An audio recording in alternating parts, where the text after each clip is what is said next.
Muitas pessoas parecem acreditar que a Arca de Noé foi um produto do folclore ancestral, um mito. Mas existem cada vez mais provas do relato bíblico sobre a Arca e o dilúvio que não podem ser ignoradas. Há um número sempre crescente de cientistas que acreditam que as evidências geológicas indicam que uma enchente global, como a descrita do livro de Gênesis, foi realmente um fato histórico. Existem vários relatos de uma estrutura como uma embarcação ter sido avistada no topo coberto de neve no Monte Ararat, na Turquia, que tem atraído a atenção mundial à questão da Arca, e isso já resultou em várias expedições. As frustrações sem fim que essas expedições passam nos seus esforços de pesquisarem a montanha só servem para aumentar o interesse. Se a Arca de fato fosse encontrada no Monte Ararat, dizem que essa seria a maior descoberta arqueológica de todos os tempos e, para o maior dos céticos, uma evidência poderosa de que a Terra experimentou uma enchente global de cobrir montanhas, assim como a Bíblia a descreve. Se houve realmente um dilúvio, e se nós todos formos descendentes de Noé, pareceria estranho se só o povo judeu fosse o único a ter alguma memória disso. Mas esse não é o caso. Nas lendas e mitologias de tribos por todo o mundo, foram verificadas referências a um grande cataclismo das águas. Na verdade, os antropólogos têm colecionado 59 lendas sobre o dilúvio dos aborígenes na América do Norte, 46 da América Central e América do Sul, 31 da Europa, 17 do Oriente Médio, 23 da Ásia e 37 das ilhas dos mares do Sul e da Austrália. Nenhum de nós viventes é descendente da raça original do homem que pereceu. Nós, numerosos como somos, não somos nada mais que uma segunda raça nascida de Deucalion. O povo original era cheio de orgulho e insolência, não cumpriu suas promessas, não eram hospitaleiros com os estranhos e eram surdos aos suplicantes. Muito depois do tempo de Comurronua, o primeiro homem, a terra se tornou perversa e sem cuidado de adorar os deuses.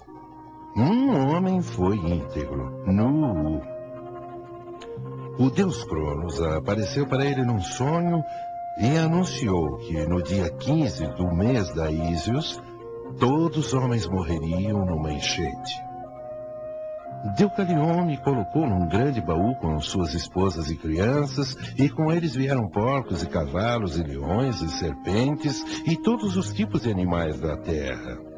Ele recebeu-os todos. E um velho construiu um grande navio e entrou nele com sua família e uma abundância de animais. Nu construiu uma grande canoa com uma casa nela e abasteceu-a de comida, trazendo plantas e animais para dentro dela. Mas antes da enchente começar, Deus avisou o homem Nota e sua mulher Nena, dizendo: torne Oca uma árvore cipreste na qual você deverá entrar no mês Tososle. As águas se aproximarão do céu. Eles entraram e Deus os fechou lá dentro. O irado Deus Mebenga então ajuntou as nuvens escuras e as fez estourar, derramando corredeiras de águas por sobre a terra amaldiçoada. A terra abriu suas comportas de repente. Grandes chuvas caíram. Os rios transbordaram. Os rios partindo-se correram pelas planícies, trazendo consigo as plantações de milho, os túmulos, rebanhos, homens, casas e templos. Como troncos e árvores, os cadáveres flutuavam. Como desovas, os peixes agora ocupavam o mar. Cidades, montes, montanhas lentamente foram submergidas. E agora o mar e a terra não tinham mais marca distinguindo-as. Tudo agora era oceano. O lobo nada com a ovelha. Todo dia choveu, toda noite choveu. O céu caiu, não havia terra. Animais de todos os tipos afogaram-se. Não havia terra. Os pássaros voavam por muito tempo sem achar terra onde repousar. Falhavam suas asas e eles caíam no mar. Deus sobrecarregou a terra de água, exceto Deucalion, que por sua virtude e piedade foi salvo para dar vida a uma nova raça humana. Depois de 1 ano, as águas começaram a baixar. Um vento violento então veio e secou a terra. Ele soltou um corvo que não voltou, ficando para se alimentar dos cadáveres. Porém, mais tarde, retornou com um ramo verde. As pessoas salvas eram 8 e desceram em Mibenga. Mesmo sendo essas lendas antigas frequentemente interligadas com óbvia mitologia, variando nos detalhes, elas concordam em 3 fatos básicos. Houve uma embarcação segura. Houve destruição por águas. E a semente humana foi salva. Hoje, até os cientistas estão relendo as descrições da Arca Bíblica para verificarem se a história foi possível, considerando nosso conhecimento atual da zoologia e nosso conhecimento atual em construção de navios. Alguns dos detalhes mais fascinantes da Arca são fornecidos na Bíblia. E Deus disse: faze uma arca de tábuas de cipreste. Nela farás compartimentos, e a calafetarás com betume por dentro e por fora. E desse modo a farás. De 300 côvados será o comprimento, de 50 a largura, e a altura de 30. Farás ao seu redor aberturas ou janelas de 1 côvado de altura. A porta da arca colocarás lateralmente. Farás pavimentos na arca, um embaixo, um segundo e um terceiro. A maioria dos estudiosos do hebraico acreditam que um côvado tinha aproximadamente 18 polegadas, 39 centímetros. Portanto, a arca teria tido de comprimento 450 polegadas, 135 metros, de largura 75 polegadas, 22 metros e meio, e altura 45 polegadas, 13 metros e meio. Para se obter uma ideia do tamanho dessa arca gigantesca, pode-se compará-la com um típico prédio comercial de 1 andar. A Arca de Noé dizem ter sido a maior embarcação da navegação marítima já construída até o final do século XIX, quando os navios de metal começaram a ser construídos. Ela tem uma proporção do comprimento para a largura de 6 para 1, que é excelente para sua estabilidade em alto mar. Na verdade, construtores modernos dizem que seria quase impossível ela virar. De qualquer maneira, ela era admiravelmente capaz de navegar pelas terríveis tempestades do ano do dilúvio. Porém, será que a arca era suficientemente grande para acomodar o número de animais necessários? O espaço total disponível era de mais de 100 mil pés quadrados, 3 mil metros quadrados, que seria mais espaço do que 20 quadras oficiais de basquetes. O volume cúbico total era de 1.518.000 pés cúbicos, 5.600 metros cúbicos. Isso seria igual à capacidade de 569 vagões de carga de trens modernos. Aí então vem a questão. Quantos animais terrestres teriam de ser levados a bordo da arca para sobreviverem ao dilúvio? De acordo com Ernest Mayr, o líder americano em taxonomia, existe 1 milhão de espécies de animais no mundo. Contudo, a vasta maioria deles são capazes de sobreviver na água e não necessitariam ter sido trazidos a bordo da arca. Noé não precisou fornecer abrigo para as 21 mil espécies de peixes, nem para os 1.700 tunicados, nem os 600 equidermes, incluindo as estrelas do mar e ouriços do mar, nem os 107 mil moluscos, tais como os caramujos, mariscos e ostras, ou os 10 mil selenterados, como os corais e croides, as anêmonas do mar e águas vivas, ou as 5 mil espécies de esponjas, ou os 30.000 protozoários, que são as criaturas unicelulares. Além disso, alguns dos mamíferos eram aquáticos. Por exemplo, as baleias, as focas e os golfinhos. Nem todos os anfíbios teriam que ter sido incluídos, e nem todos os répteis, como as tartarugas marinhas e os crocodilos. Além do mais, grande número de artrópodes, em número de 838.000 espécies, tais como as lagostas, os camarões e os mini-crustáceos, os siris e as cracas são criaturas marinhas. E as espécies dos insetos entre os artrópodes são geralmente muito pequenos. Também muitas das 35.000 espécies de vermes, bem como muitos dos insetos, poderiam ter sobrevivido fora da arca. Os autores Morris e Whitcomb, em seu livro clássico O Dilúvio de Gênesis, afirmam que não mais do que 35.000 animais individuais precisaram entrar na arca. Sejamos generosos e acrescentemos um número razoável para incluir os animais extintos e depois mais alguns para satisfazer até mesmo os mais céticos. Vamos calcular que 50.000 animais estavam a bordo na arca.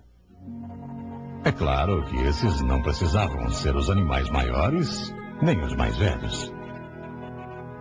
Vamos lembrar que só existem poucos animais bem grandes, como o dinossauro ou o elefante, e esses podiam ser representados por adultos jovens. Calculando que o animal médio seria mais ou menos do tamanho de uma ovelha, e usando o vagão ferroviário para nossa comparação, verificamos que o cargueiro de 2 andares médio acomoda 240 ovelhas. Assim, 3 trens, puxando 69 vagões cada, teriam amplo espaço para conduzir os 50.000 animais, o que encheria apenas 37% da arca. Sobram 361 vagões, ou o suficiente para termos 5 trens de 72 vagões cada, para conduzir toda a comida e bagagem, e mais a família de 8 pessoas de Noé. A arca tinha bastante espaço. Assim, o maior problema teria sido a construção da arca.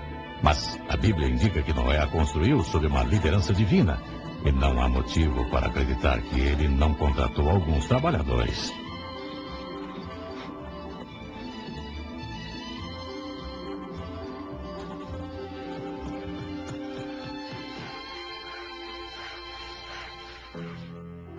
Outro enorme problema apresentado por algumas pessoas seria o recolher dos animais de cada espécie terrestre e trazê-los para dentro da arca.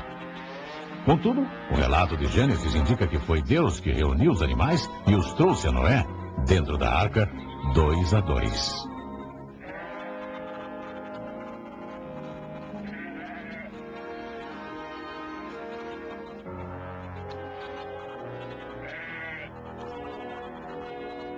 Alguns sugerem que isso pode ter sido a origem do instinto dos animais de migração, e se não o originou, pelo menos o intensificou.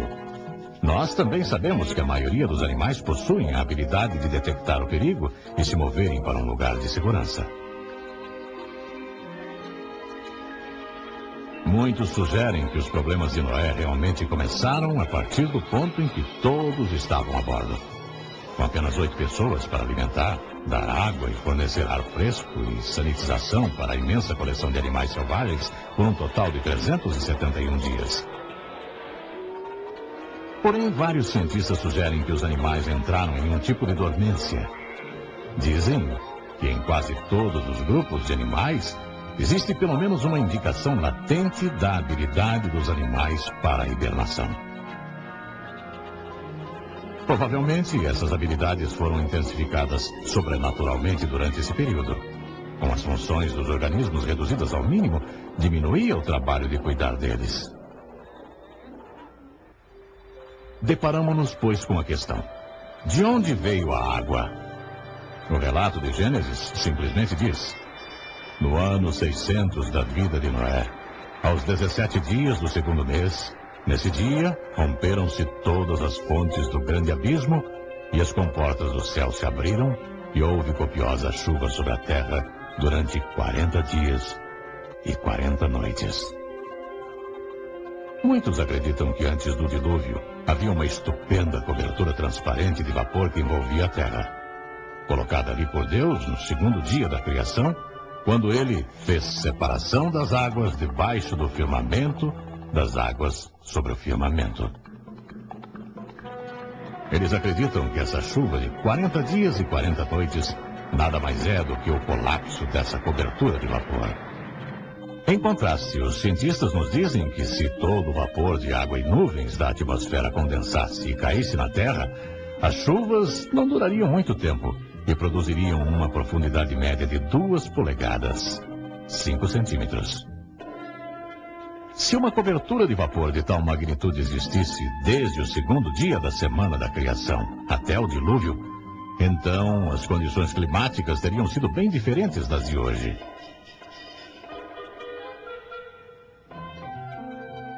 Quando a Bíblia se refere a essa era, ela fala de coisas que as pessoas pré-diluvianas nunca tinham visto. Muitos acreditam que uma das coisas que nunca tinham visto era uma tempestade, pois o segundo capítulo de Gênesis nos conta que uma neblina subia da terra e regava toda a superfície do solo. Provavelmente era uma condição semelhante àquela que observamos nas costas verdejantes da Califórnia, onde a vegetação é sempre regada pelo orvalho. Muitos cientistas acreditam que tal cobertura de vapor protegeu o mundo antigo das radiações nocivas que agora recebemos do espaço e, portanto, foi o motivo pelo qual os habitantes da Terra antes do dilúvio viveram tantos anos. Além do mais, tal cobertura de vapor causaria um efeito estufa, tendendo a manter uma temperatura igualada em todo o planeta. Já é um fato bem conhecido pelos registros fósseis que plantas e animais tropicais viveram por toda a Terra, inclusive onde agora temos as regiões dos polos. Só depois que as comportas do céu se abriram e as águas caíram sobre a Terra, é que a Bíblia fala de grandes ventos, o que implicaria em diferenças de temperaturas significantes entre as regiões polares e tropicais pela primeira vez.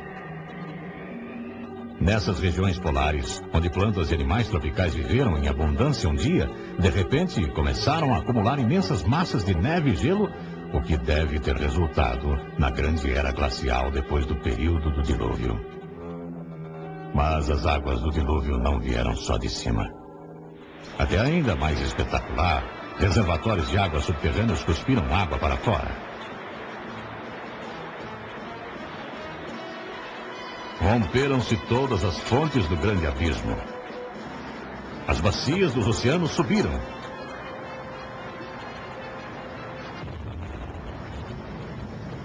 Havia enormes explosões expelindo vapores e rochas derretidas.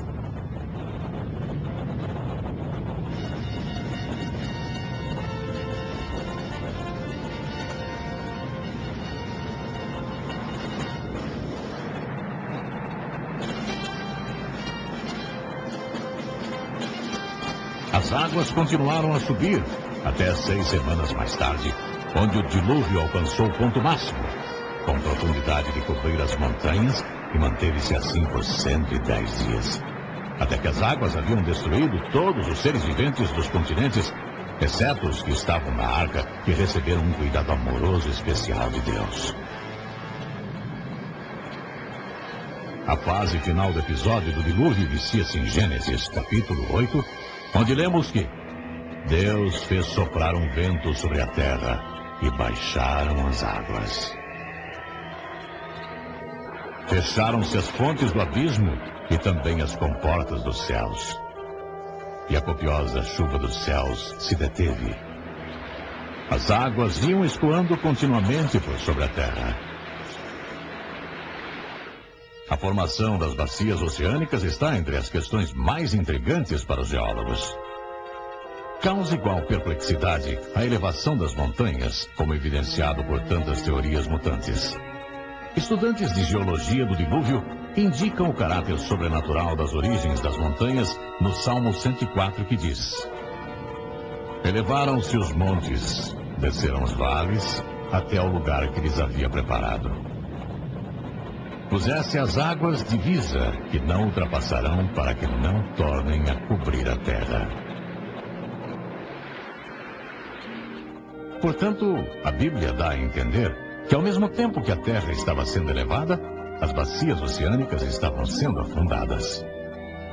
Porque as águas, ao abaixarem, deixam para trás marcas de níveis, como podemos ver nas beiradas de um reservatório que vai se esvaziando. Assim, nós esperamos ver esse mesmo tipo de marcas na costa dos continentes ao redor do mundo. E isso é exatamente o que encontramos em todos os continentes.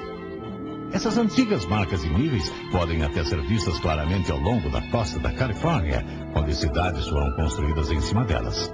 Assim também podemos ver esse mesmo efeito terraço ao longo de lagos terra adentro que represaram o restante do dilúvio. Muitos desses lagos acredita-se estarem localizados na parte oeste dos Estados Unidos. Dentre eles está o Lago Bonneville, que cobriu boa parte do estado de Utah. O Lago Great Salt, sendo um dos ainda restantes. Ele ainda mostra 4 marcas de níveis distintas, sendo a mais alta a 350 metros acima do nível atual. Dentre outros lagos do oeste que possuem águas restantes do dilúvio estão o Lago Lahontan, que cobriu grande parte do estado de Nevada, e o Lago Manley, que cobriu o Vale da Morte. Assim como as águas iam se escoando continuamente de sobre a terra, espera-se ver que as águas cortaram imensos vales na terra fofa e não consolidada ao abrirem caminho às bacias oceânicas a que desceram. E isso é exatamente o que encontramos. Praticamente todos os vales de rios são mais fundos e mais largos do que os seus sistemas atuais necessitam, indicando que uma vez carregaram muito maior volume de águas.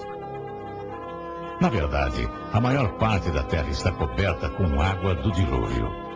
Mais de 70% da superfície da terra está submersa a uma média de 3 quilômetros de profundidade. E em certa parte do Oceano Pacífico, a média de quase 12 quilômetros de profundidade. Também existe muita água armazenada na forma de imensos continentes de gelo no Polo Norte e Sul. O dilúvio deixou suas digitais inapagáveis na formação geológica do nosso planeta. Por toda parte, nós vemos camadas após camadas de sedimentação depositadas pela ação selecionadora das águas em movimento. Também encontramos camadas intercaladas de sedimentação e leitos de fósseis. Nós, na verdade, vivemos num vasto cemitério de fósseis. Esses fósseis parecem ter sido formados pelo sepultamento repentino de um tremendo dilúvio que evitou uma rápida deterioração e decomposição em que os minerais reconstituíram suas estruturas celulares. Nossos vastos depósitos de óleo, gás natural e carvão são chamados de combustíveis fossilizados. Evidências indicam que eles são restos carbonizados de grandes massas de plantas e animais marinhos que foram varridos e rapidamente sepultados por toneladas de sedimentos.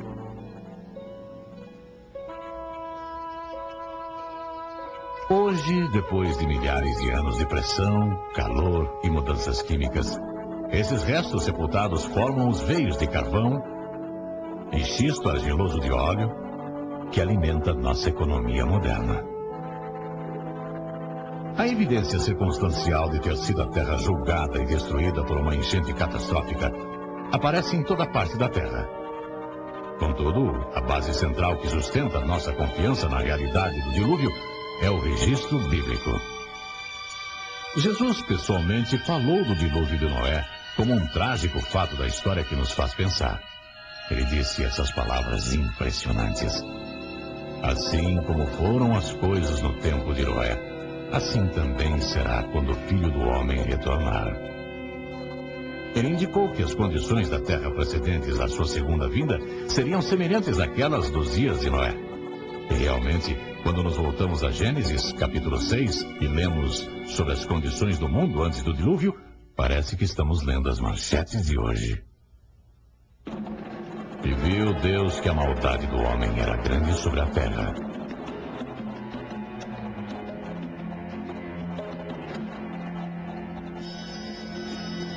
E que toda a imaginação e propósito de seu coração era continuamente mau.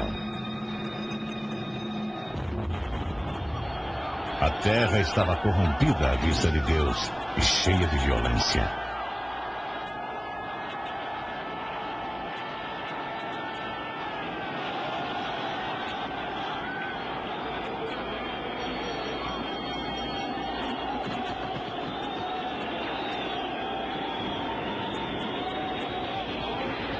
Essas condições morais trarão julgamento sobre o mundo moderno, assim como fizeram no mundo antigo.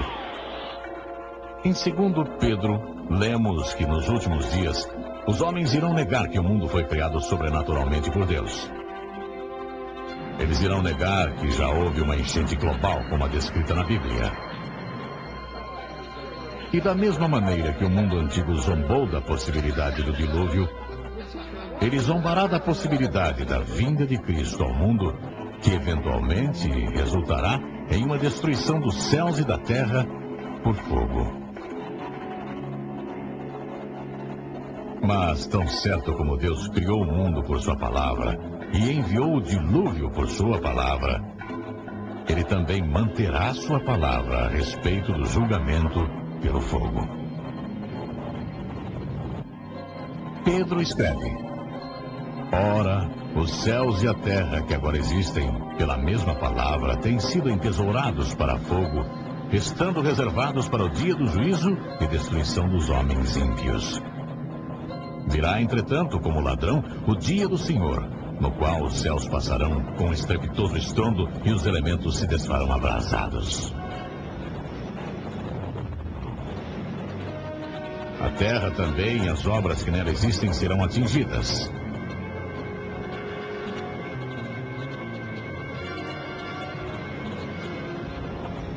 Mas Deus não se alegra em julgar. Pedro escreve: Ele é paciente para conosco, não querendo que nenhum pereça, mas que todos alcancem ao arrependimento. Nos dias de Noé, Deus avisou o homem amplamente que iria mandar um dilúvio.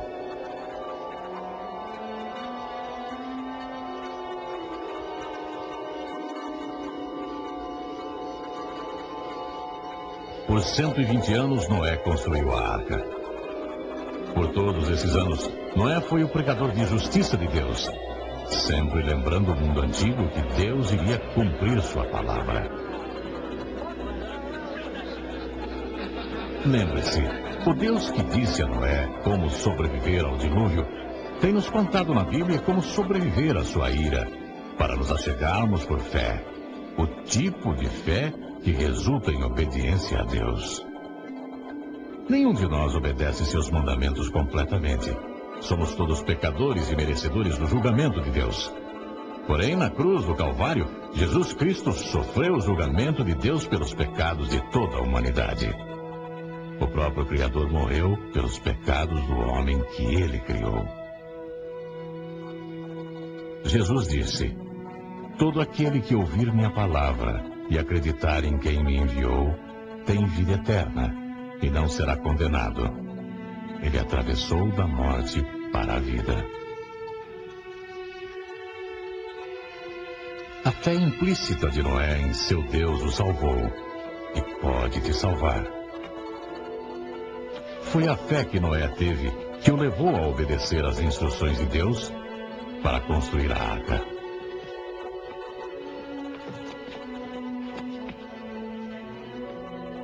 Foi pela fé que Noé e sua família entraram na arca por mandado de Deus, mesmo quando não havia ainda nenhum sinal de chuva.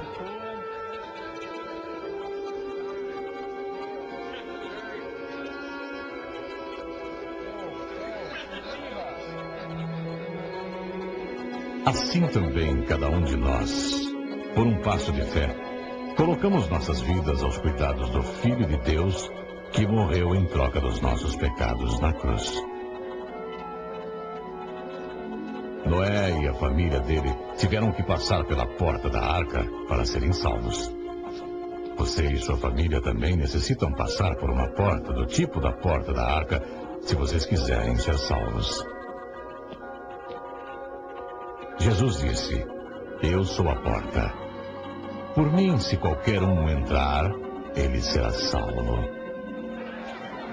Se nesse momento você se encontra do lado de fora de Cristo, lembre-se que um dia a perseverança de Deus aguardou nos dias de Noé. Agora Deus está aguardando você. Mas lembre-se, o Espírito de Deus não vai sempre se empenhar com o homem. Chegou o dia quando Deus fechou a porta da arca. A oportunidade se foi. Não deixe isso acontecer com você.